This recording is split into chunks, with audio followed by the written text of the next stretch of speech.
Sejam bem-vindos à minha casa, meus irmãos. Levar o nosso pensamento a Deus, nosso Pai Criador, em agradecimento pelas múltiplas oportunidades que o Pai nos concede. Agradecer muito, particularmente, esta oportunidade reencarnatória que nos concedeu. Chance a mais para alcançar a perfeição que o Pai espera de cada um de nós. Objetivo fixado já na nossa criação. Agradecer ao Mestre Jesus e aos bons amigos, a companhia, o aconselhamento, rogando se mantenham conosco, nos auxiliando, para que das leituras de hoje nós consigamos extrair mais largos e profundos entendimentos, maior compreensão da verdade. Que a paz do Mestre Jesus inunde os corações dos nossos irmãos, que a luz do Mestre se derrame sobre o nosso ambiente de trabalho. Que assim seja. Nós estamos estudando o Livro dos Espíritos, a parte segunda do Mundo Espírita, e nós estamos no capítulo 9 da intervenção dos espíritos no mundo corporal. E hoje nós vamos ver dois temas: pressentimentos, 3 questões somente, e influência dos espíritos nos acontecimentos da vida.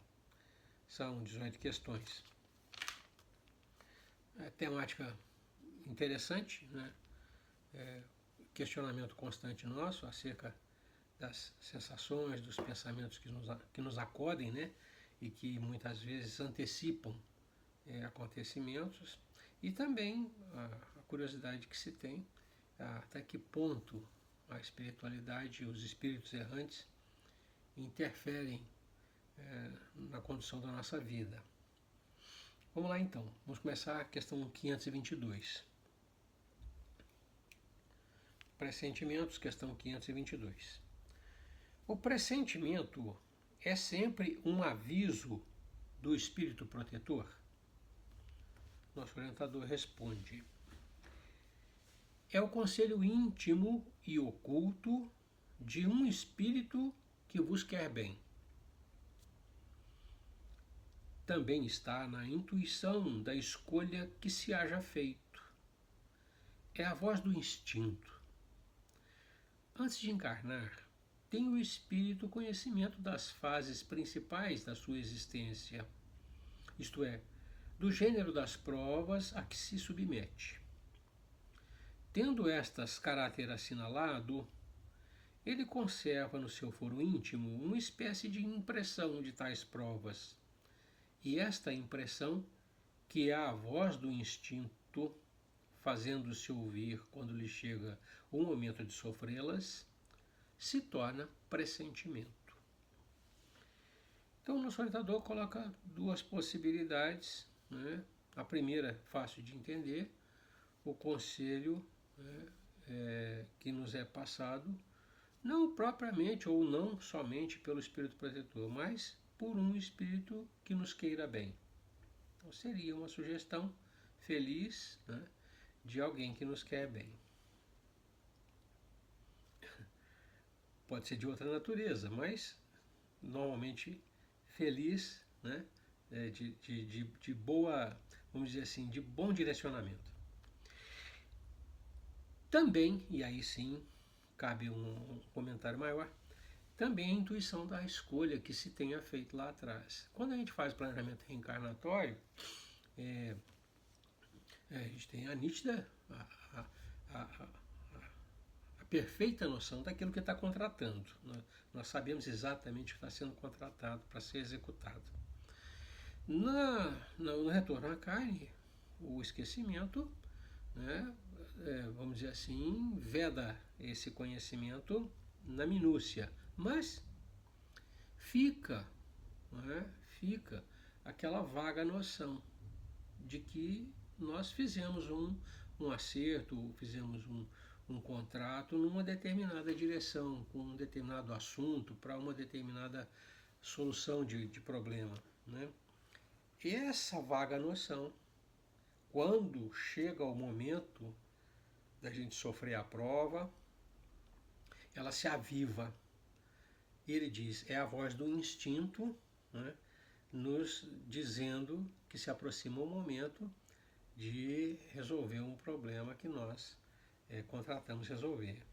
Então, as duas vertentes, ou o conselho, pode vir da erraticidade, ou a própria alma, né, tendo uma vaga noção daquilo que ela planejou e daquilo que ela deve executar. 523. Acontecendo que os pressentimentos e a voz do instinto são sempre algum tanto vagos, que devemos fazer na incerteza em que ficamos? Os pressentimentos nunca são muito precisos, né? Não é uma premonição, é um pressentimento. É uma antecipação de alguma coisa que pode acontecer, que deve acontecer. Então fica sempre a incerteza. Essa é a questão que o Kardec coloca. Em ficando a incerteza, e é muito comum, como é que a gente deve proceder? Nosso orientador responde assim: quando te achares na incerteza, invoca o teu bom espírito, teu anjo guardião, ou ora a Deus, soberano Senhor de todos, e ele te enviará um de seus mensageiros, um de nós. Então, é só se servir do amigo que está do lado, né, que pode, vamos dizer assim, reforçar, né, o nosso pensamento numa ou noutra direção, eliminando a incerteza, ou a Deus, né, que pode mandar alguém de sua confiança para orientar a cada um de nós. 524, a última. Os avisos dos espíritos protetores objetivam unicamente o nosso procedimento moral ou também o proceder que devamos adotar nos assuntos da vida particular. São voltados para as coisas do mundo, do dia a dia, ou são voltados só para as coisas próprias da alma, as virtudes, né? Responde o nosso orientador: tudo, um e outro aspecto da vida. Eles se esforçam para que vivais o melhor possível, mas quase sempre tapais os ouvidos aos avisos salutares e vos tornais desgraçados por culpa vossa. Aí tem um comentáriozinho embaixo, ele diz assim: os espíritos protetores nos ajudam com seus conselhos, mediante a voz da consciência que fazem ressoar em nosso íntimo. Como, porém, nem sempre ligamos a isso a devida importância, outros conselhos mais diretos eles nos dão, servindo-se das pessoas que nos cercam. Examine cada um as diversas circunstâncias felizes ou infelizes de sua vida e verá que em muitas ocasiões recebeu conselhos de que não se aproveitou e que lhe teriam poupado muitos desgostos se os houvera escutado.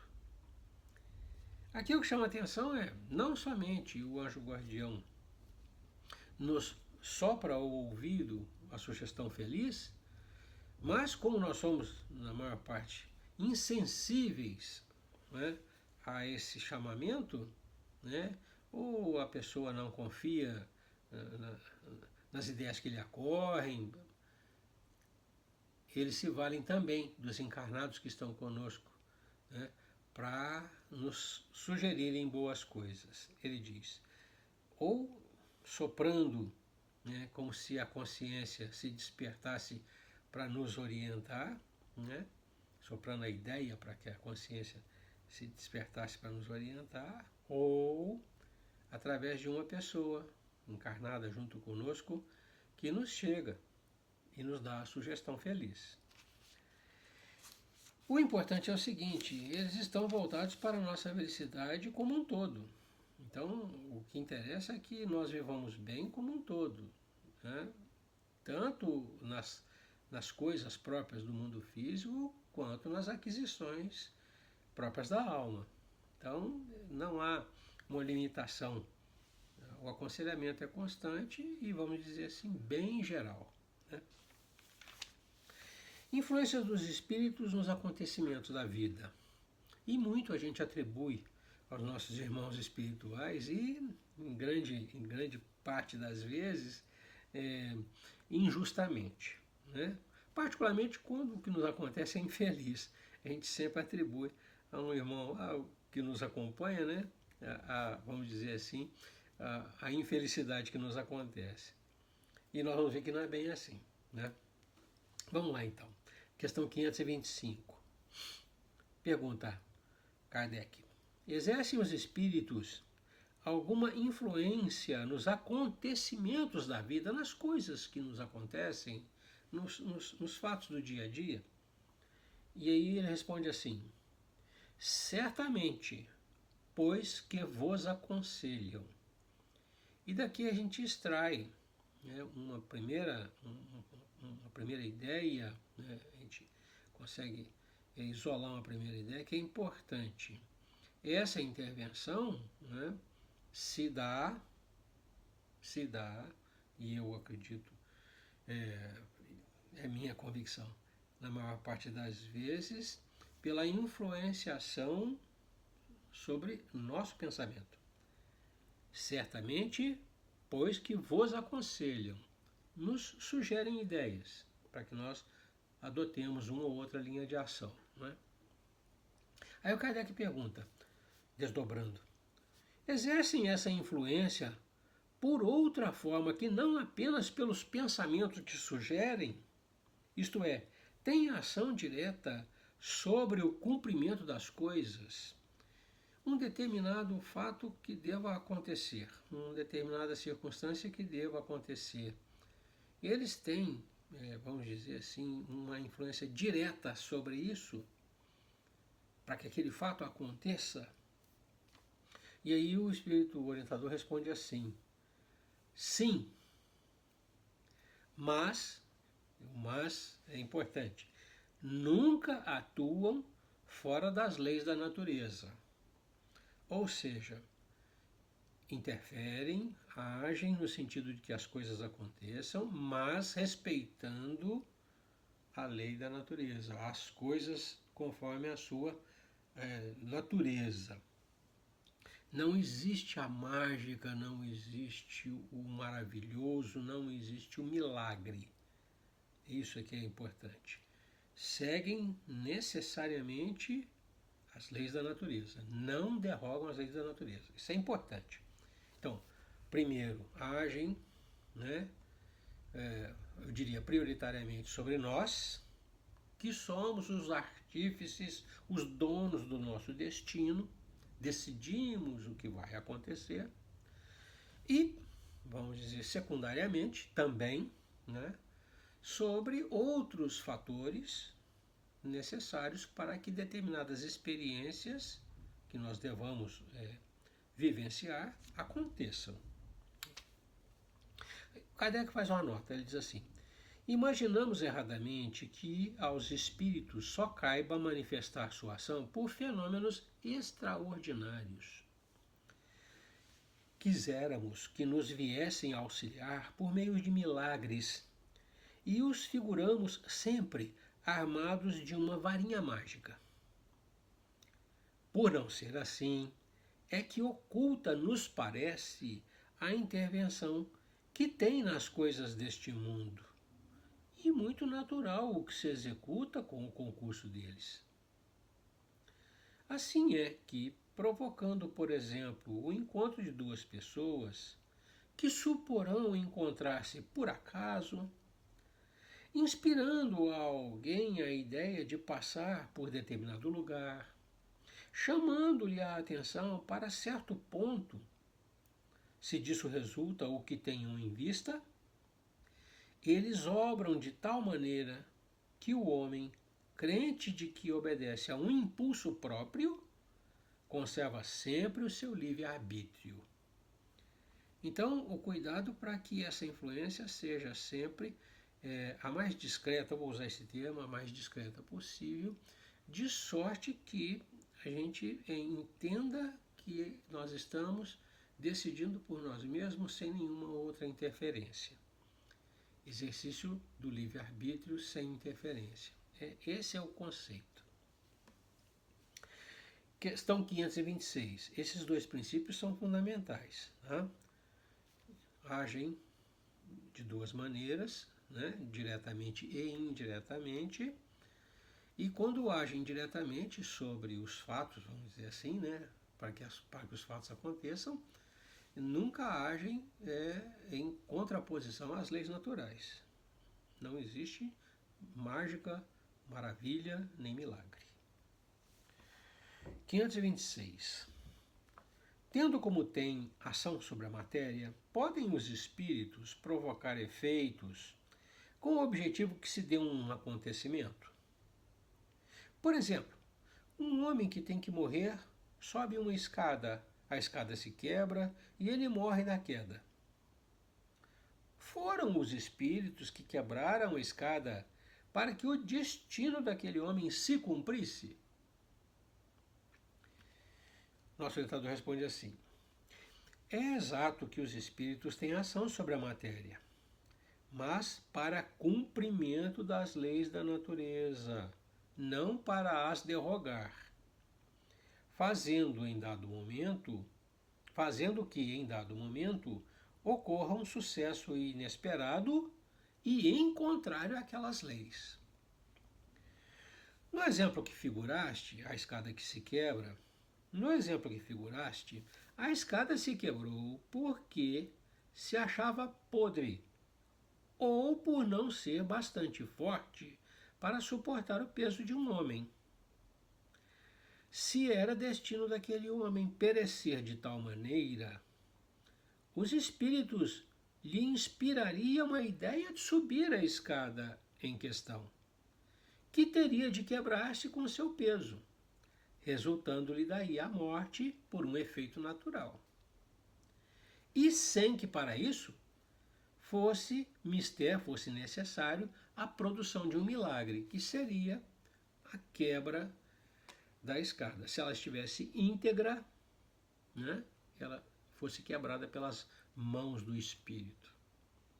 Então entenda bem, não há como a espiritualidade interferir nesse nível que a gente normalmente pensa. Fazem quebrar a escada para que o camarada caia. Não, inspiram ao camarada subir a escada, sabedores de que ou a escada está comprometida pela podridão, ou ela não suporta o peso dele.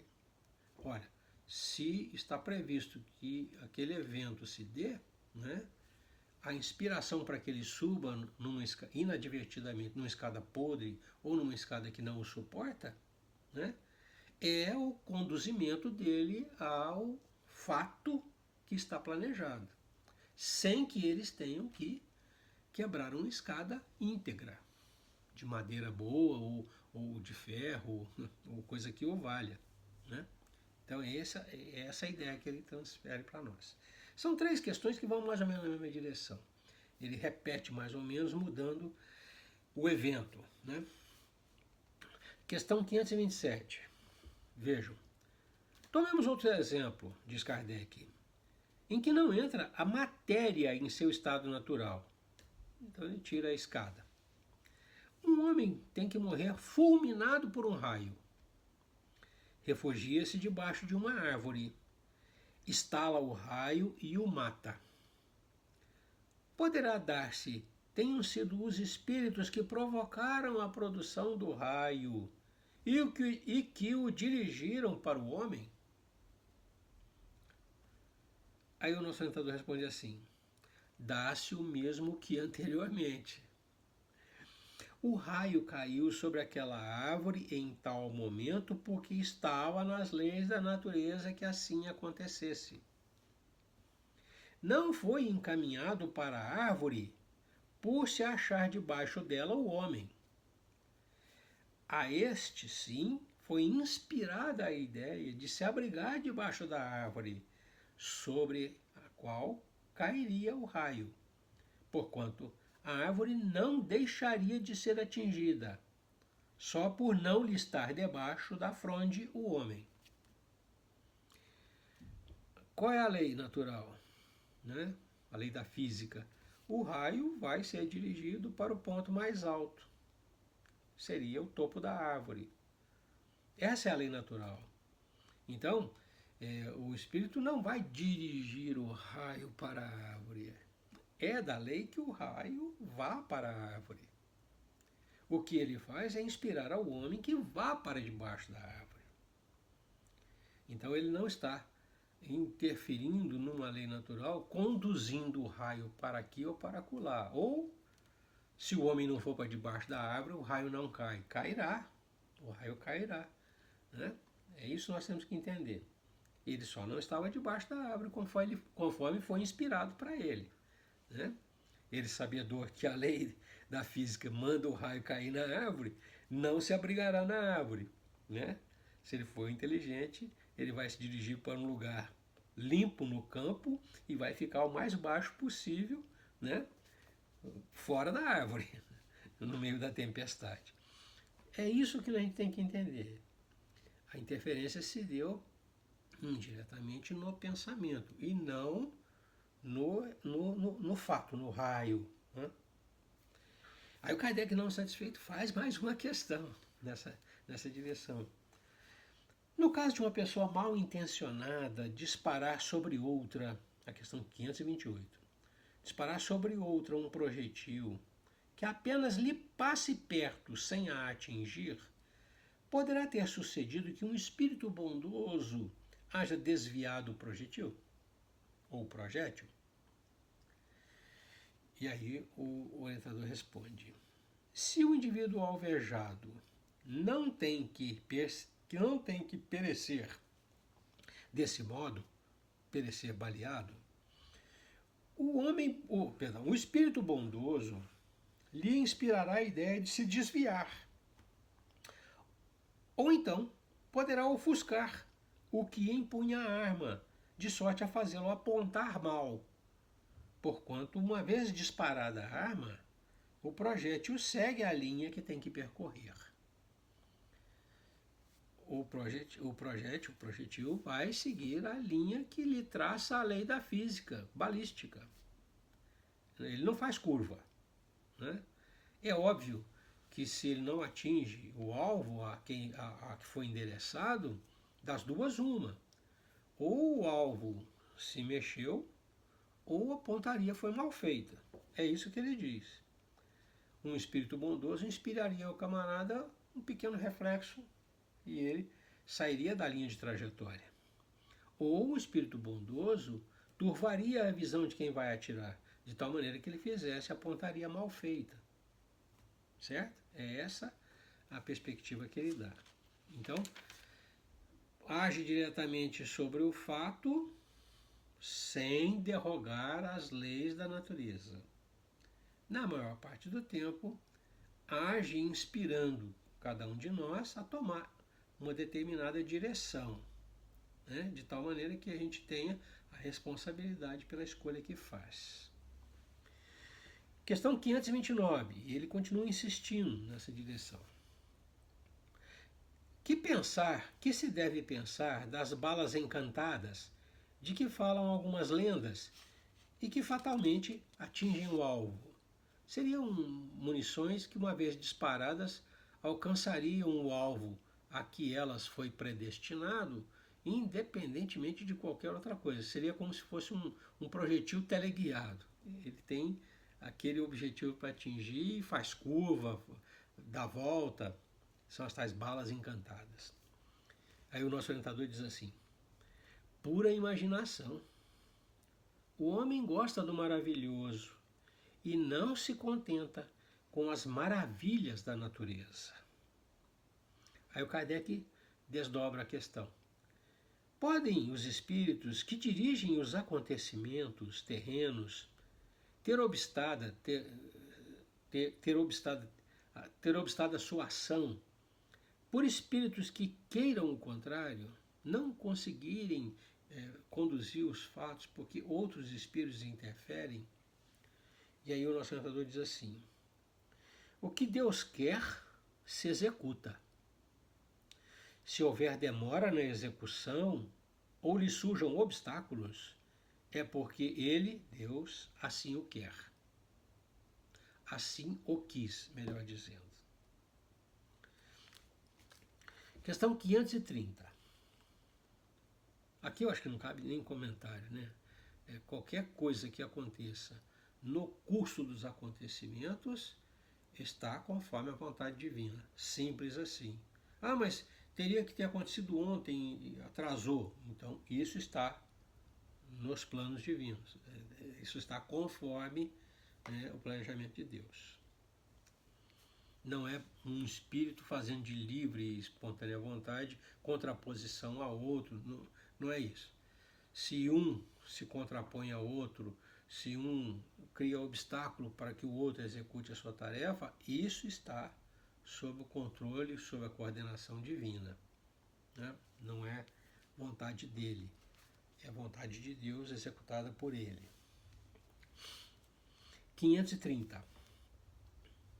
Não podem os espíritos levianos e zombeteiros criar pequenos embaraços à realização dos nossos projetos e transtornar as nossas previsões, atrapalhar os nossos planos?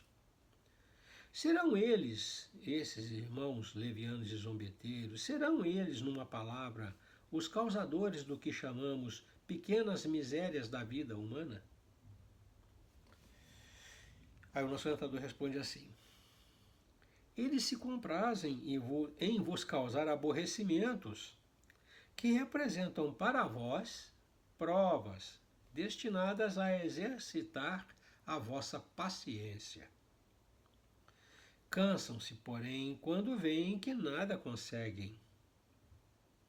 Entretanto, não seria justo nem acertado imputar-lhes todas as decepções que experimentais, e de que sois os principais culpados pela vossa irreflexão. Fica certo de que, se a tua louça se quebra, é mais por descuido seu, do que por culpa dos espíritos. Então, efetivamente, existe a interferência negativa. E ele diz, nem essa interferência negativa é desprovida de finalidade. Até ela tem finalidade. Ele diz, são provas destinadas a exercitar a tua paciência, destinadas a desenvolver em você a virtude da paciência, né? Mas eles, levianos que são, zombeteiros que são, cansam-se quando encontram alguém que não cede às sugestões e vão-se embora. Eles não são tão persistentes assim. Os levianos e zombeteiros só querem se divertir à nossa custa. Essa é a colocação que ele faz. Mas aí ele faz uma advertência. Não é justo atribuir tudo o que nos acontece, né, de ruim à interferência negativa.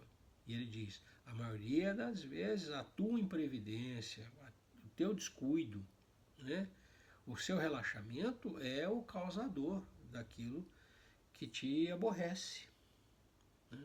Não é justo transferir para o plano espiritual responsabilidades que, na maioria das vezes, estão em nós mesmos, né? Pelos descuidos que nós temos. Muito relevante esse pensamento. Obriga a gente a ter mais vigilância, né? A ter mais atenção nas coisas que a gente faz, né? Kardec, não satisfeito, como sempre, desdobra essa questão. Pergunta: destes, os levianos zombeteiros, os que provocam contrariedades, obram impelidos por animosidade pessoal, ou assim procedem contra qualquer, sem motivo determinado, por pura malícia? Eles fazem isso conosco porque nutrem por nós alguma animosidade, alguma mágoa, algum desafeto? Ou eles fazem isso com qualquer um indistintamente, só porque gostam de se divertir? E aí o orientador responde assim: por uma e outra coisa. Existem motivações diversas. Às vezes, os que assim vos molestam são inimigos que granjeastes nesta ou em precedente existência. Outras vezes, nenhum motivo há. Então, pode ser tanto aquilo que nós chamamos de obsessão, alguém que nos quer mal e que tenta de alguma maneira nos impor algum prejuízo, ou de outra, alguém que simplesmente gosta de nos fazer passar de sabores, se diverte com isso, com a nossa contrariedade, né? Sem ter por nós nenhum sentimento ruim, vamos dizer assim. São só, diria minha mãe, galhofeiros, né? Vivem de galhofa, de rir-se dos outros. 531. Extingue-se-lhes com a vida corpórea, extingue-se nos espíritos ainda, os levianos, os zombeteiros, extingue-se-lhes com a vida corpórea a malevolência dos seres que nos fizeram mal na Terra. Aqueles que encarnaram conosco, que nos ofenderam, que nos prejudicaram e tal, quando morrem, quando desencarnam, eles se transformam em pessoas boas? Essa é a questão que ele coloca. Extingue-se-lhes com a vida corpórea a malevolência dos seres que nos fizeram mal na Terra? E aí o nosso orientador responde assim: muitas vezes reconhecem a injustiça com que procederam e o mal que causaram, o remorso.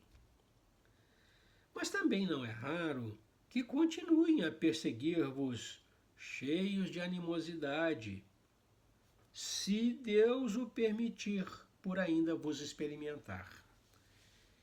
Então, até o processo obsessivo é uma concessão divina, né? Que tem finalidade para nos experimentar. Mas eu gostaria de chamar para o outro lado, o aspecto positivo, né? Então, ninguém é eternamente condenado a ficar na maldade. Isso é um mandamento. Muito pelo contrário, nós somos condenados a alcançar a bondade. Então, a pergunta que Kardec formula, o espírito começa respondendo pelo aspecto positivo. A grande maioria de nós acaba ouvindo a consciência quando desencarna e deixa que o remorso nos dirija na direção correta. É isso que ele diz. Então muitos se apercebem que foram injustos e que causaram mal. Não é um procedimento incomum, a grande maioria é assim. Haverá aqueles que não perdoam fatalmente, né? Ou haverá aqueles que não reconhecem seu erro fatalmente. Mas esses são uma minoria.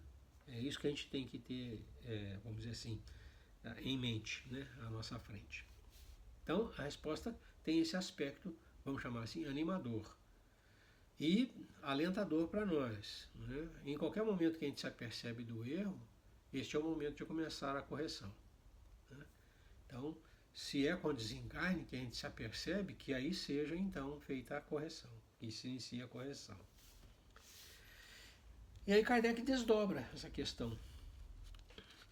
Pode-se pôr termo a isso falando dessa interferência daqueles que continuam a nos perseguir. Pode-se pôr termo a isso, a obsessão? Por que meio? E aí nosso orientador responde assim: podeis, e aí eu chamo a atenção, orando por eles e lhes retribuindo o mal com o bem, acabarão compreendendo a injustiça do proceder deles. Demais, se souberdes colocar-vos acima de suas maquinações, deixar-vos-ão por verificarem que nada lucram. E uma pequena nota. A experiência demonstra que alguns espíritos continuam em outra existência a exercer as vinganças que vinham tomando e que assim, cedo ou tarde, o homem paga o mal que tenha feito a outrem. Esta é a função.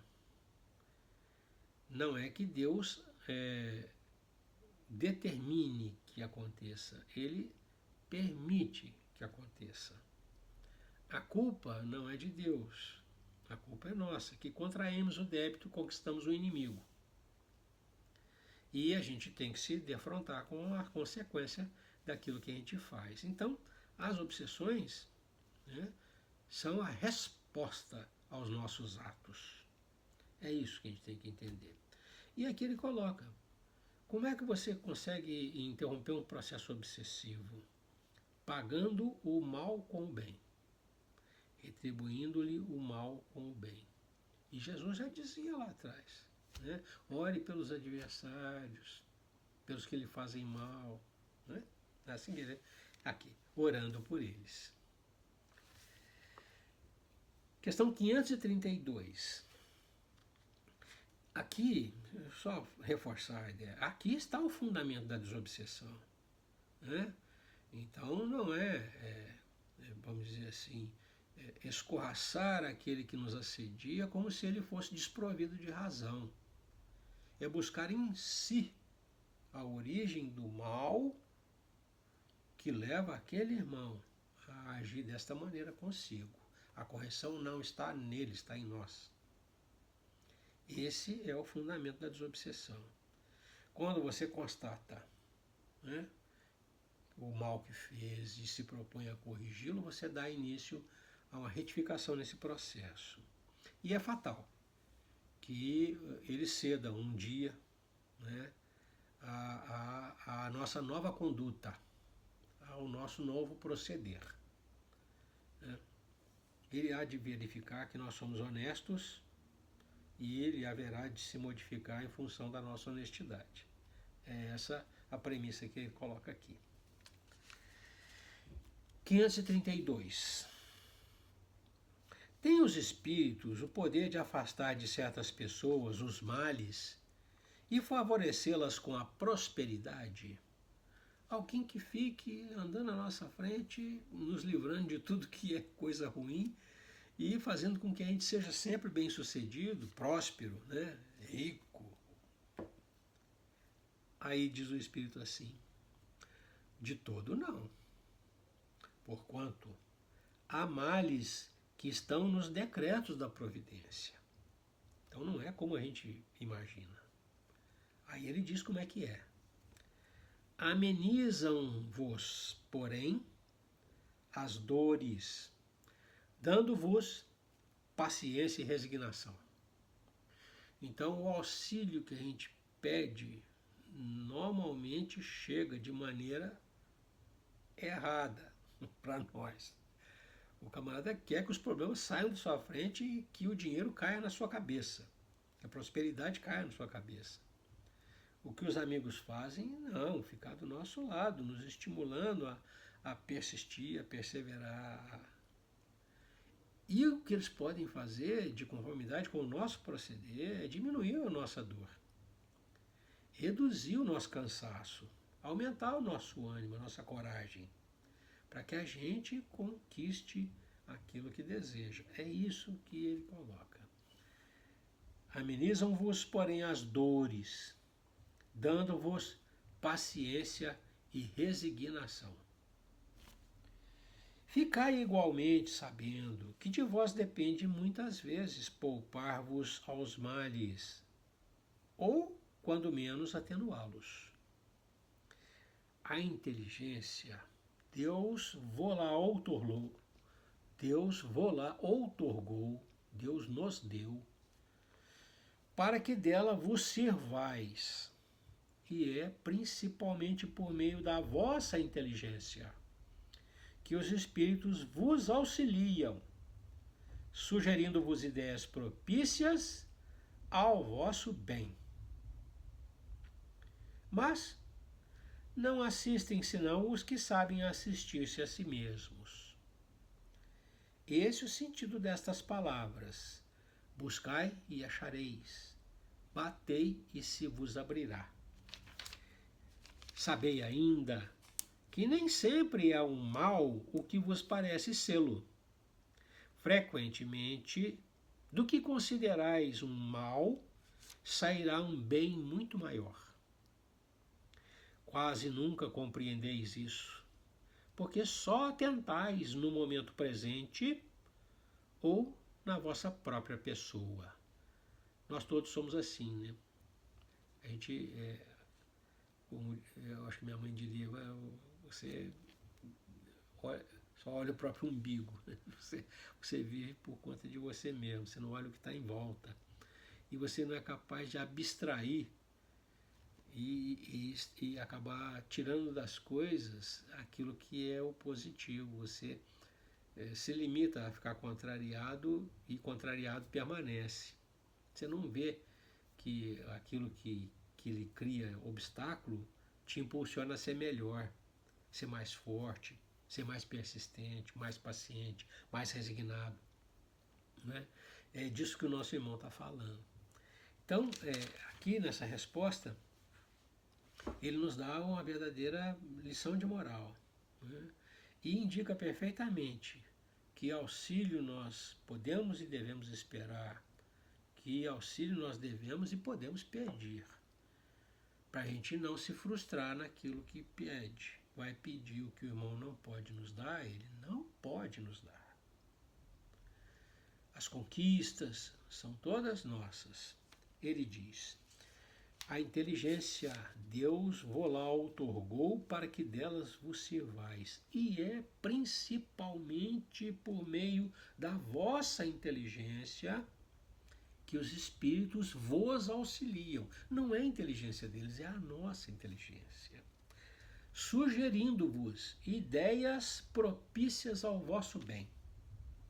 Então é através da nossa inteligência, né, que eles nos ajudam. É através da mão do outro que Deus nos alcança. Né? E os espíritos amigos nos alcançam através da nossa inteligência. Esse princípio eu acho que é lapidar, né, para cada um de nós. 533. Podem os espíritos fazer que obtenham riquezas os que lhes pedem para que assim aconteça? Eles vão atender o nosso pedido de ganhar na Mega Sena? E aí, o irmão espiritual, nosso orientador, diz assim: algumas vezes, como prova.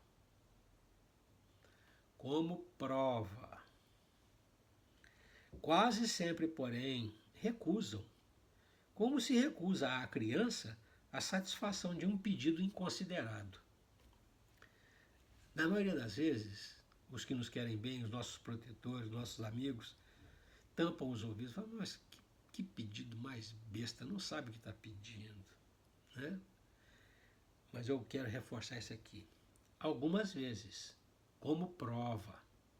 Então, dificuldade. Prova é sempre sinônimo de dificuldade. A riqueza como sinônimo de dificuldade. A gente tem a visão inversa. A riqueza como um sinônimo de facilidade para tudo. Aqui na próxima, ele esmiuça isso. Aí o Kardec desdobra perguntando assim: são bons ou maus os espíritos que concedem esses favores? Quem dá riqueza ao outro é bom ou é mau? Aí o orientador responde assim: uns e outros, indistintamente. Depende da intenção. As mais das vezes, entretanto, os que os concedem são os espíritos que vos querem arrastar para o mal e que encontram meio fácil de o conseguirem, facilitando-vos os gozos que a riqueza proporciona. A gente nunca olha por esse prisma. A gente olha a riqueza como uma possibilidade de fazer infinitamente as nossas vontades e não vê que com isso a gente dá vazão a muita viciação. E aqui ele diz: facilitando-vos os gozos que a riqueza proporciona. E nesses gozos vai a vaidade, vai o orgulho, né? Vai embora, o desenvolvimento vai. Né?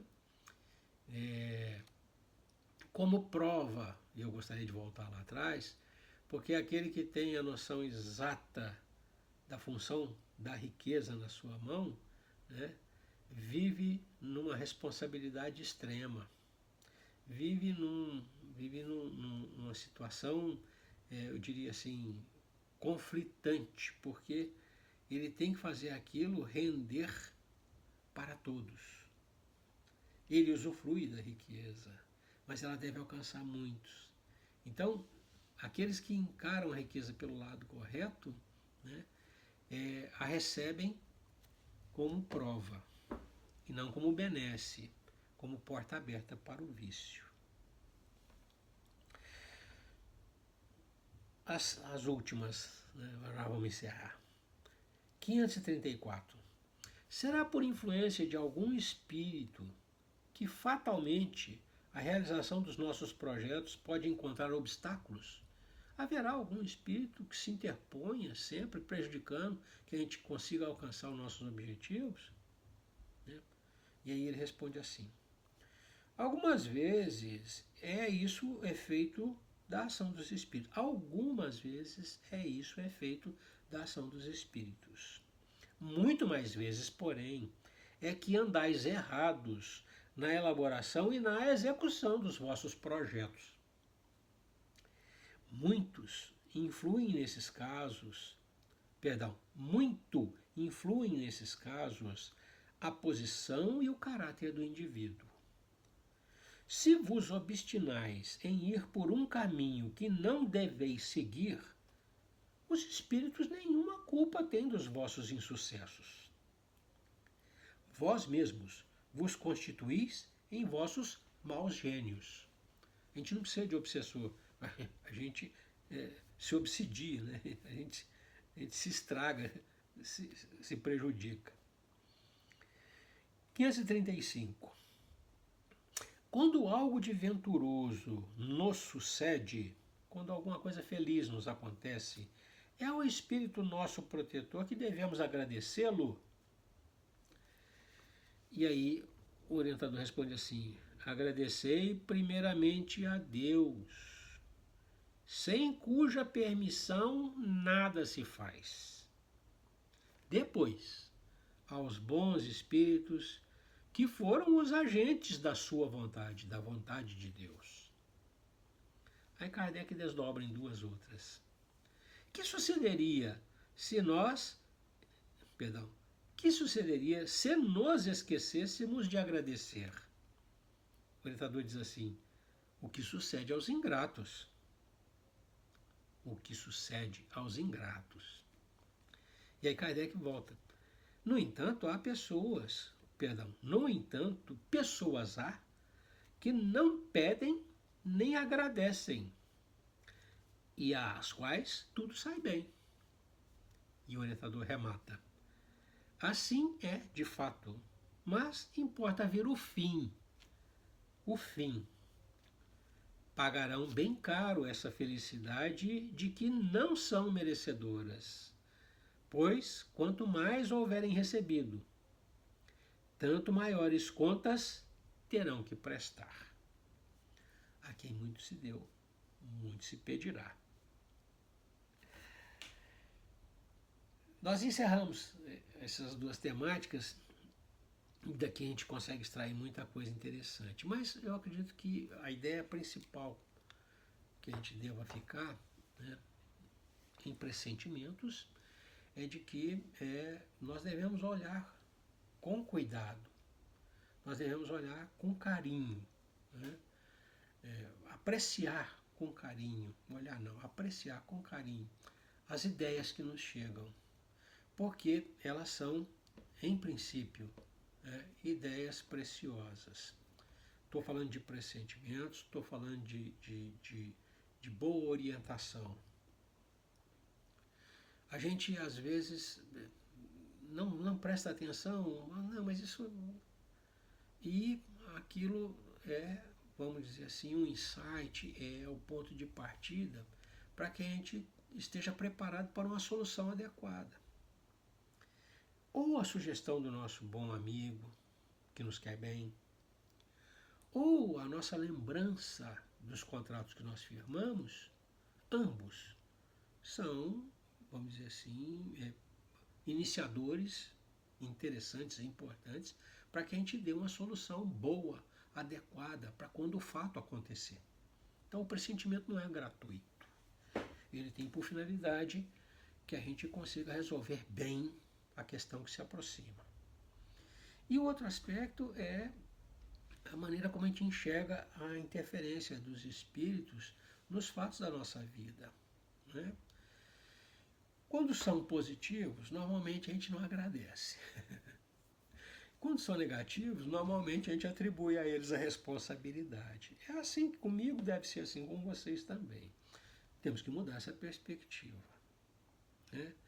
Lembrando sempre que toda e qualquer ação é adotada por nós e por nossa vontade, por vontade própria. Ninguém nos impõe absolutamente nada. Se a sugestão não foi ouvida e a decisão foi infeliz, responsabilidade nossa. Se resulta disso algum infortúnio, responsabilidade nossa. Essa perspectiva de transferir para os irmãos da erraticidade a responsabilidade pela nossa pouca prudência, pela nossa pouca visão, né, pelo nosso planejamento deficiente, é injusto, é descabido e, mais que isso, retarda o nosso progresso, porque é responsabilidade dele, então não tem nada que corrigir. Então, essa perspectiva é importante. Aqui o irmão abordou uma série de fatos, uma série de coisas corriqueiras, né, e importantes para nós. Desde uma coisa simples, como um acidente de percurso, uma queda de escada, como ele disse, aí uma louça quebrada, até um processo obsessivo grave, né? Então, é importante entender a influência que os espíritos exercem e como eles exercem essa influência nos nossos fatos do dia a dia, né? Para a gente separar direitinho o que é uma intervenção, vamos dizer assim, brincalhona de alguém, né? Do que é falha de planejamento, de antevisão, de nossa, né? E assim eu acho que a gente consegue ir melhorando o processo decisório e acertando cada vez mais, né? Estouramos o tempo, né? Muitos comentários, nós vamos encerrando por aqui. Os irmãos ficam à vontade, se tiverem críticas, comentários e tal, podem colocar no espaço de comentários que a gente responde com o maior prazer. Encerrando o nosso estudo, a nossa leitura, renovar a Deus o agradecimento pela oportunidade de parar para refletir, tentar enxergar mais longe, com mais amplitude, a verdade divina que está exposta aí à nossa frente, alcançar em profundidade. E agradecer ao Mestre Jesus e aos bons amigos, a companhia, né, e a sugestão feliz, nos apontando aqui e ali aspectos relevantes, chamando a nossa atenção para uma ou outra coisa que nos permita a correção. Encarecemos ao Mestre Jesus, se mantenha do nosso lado, nos infundindo reiterada força moral, para que a gente tenha, enfim, a capacidade ou a coragem de agir conforme a lei de Deus. Muita paz e muita luz é o que eu desejo aos meus irmãos. Deus os abençoe. Até a próxima.